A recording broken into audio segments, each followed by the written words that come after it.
वो आवाज जिसने या अली गाने को अमर कर दिया, वो आवाज जो असम की गायकी का एक जुनून था, ये आवाज अब हमेशा के लिए खामोश हो गई। मशहूर सिंगर जुबिन गर्गनेस हमारे बीच नहीं रहे, पर क्या आप जानते हैं क्या है उनकी कहानी? वो कौन थे, कैसे असम का एक छोटा सा लड़का बॉलीवुड का बड़ा सिंगर बन गया? चलिए बताते हैं। जुबिन का असली नाम जुबिन बोरथाकुर था। उनका जन्म 18 नवंबर 1972 में हुआ। मेघालय के छोटे से शहर में जन्म हुआ। घर में संगीत का माहौल था। पिताजी मजिस्ट्रेट होने के साथ साथ एक शायर भी थे और माँ खुद सिंगर थीं। जुबिन ने सुर की कला अपनी माँ से ही सीखी और स्कूल टाइम से ही सुरों को अपना लिया। जुबिन इतने होनहार म्यूजिशियन थे कि तबला समेत 12 म्यूजिक इंस्ट्रूमेंट के मास्टर बन चुके थे। मतलब ये आवाज़ सिर्फ गायन तक सीमित नहीं थी, वो एक पूरा म्यूजिकल यूनिवर्स थे। कहते हैं जुबिन ने सिर्फ 3 साल की उम्र में ही गाना शुरू कर दिया था। सोचिए, जब हम खिलौनों से खेल रहे होते हैं तब वो राग और ताल में डूब चुके थे। सिर्फ 13 साल की उम्र में ही जुबिन ने अपना पहला गाना कंपोज किया था और तभी माता पिता को भी समझ में आ गया था कि हमारा बेटा टैलेंटेड है। जुबिन में बचपन से ही म्यूजिक के लिए क्रेज था। गुरु रॉबिन बैनर्जी से तबला सीखा, गुरु रोमिन वाय से असम का फोक म्यूजिक सीखा। यही तो उनकी फाउंडेशन थी। किसी भी असल इरादे की तरह जुबिन के सफर में भी कठिनाई बनी रही।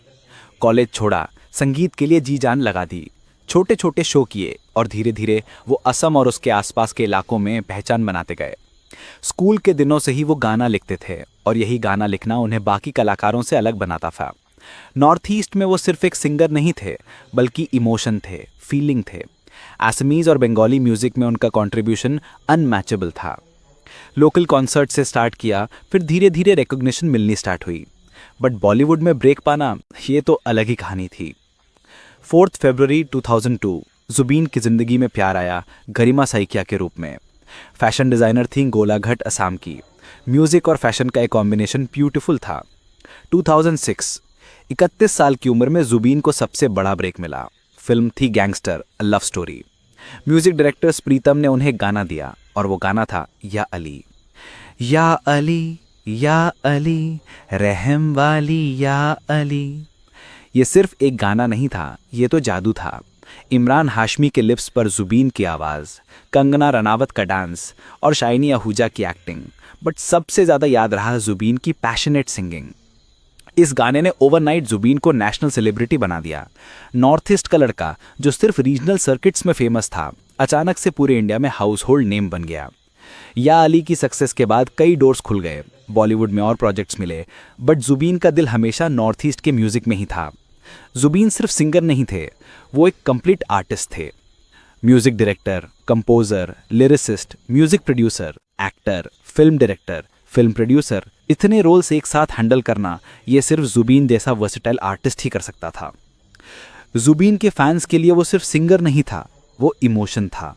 जब भी कोई कॉन्सर्ट होता था, लगता था जैसे फैमिली गैदरिंग हो।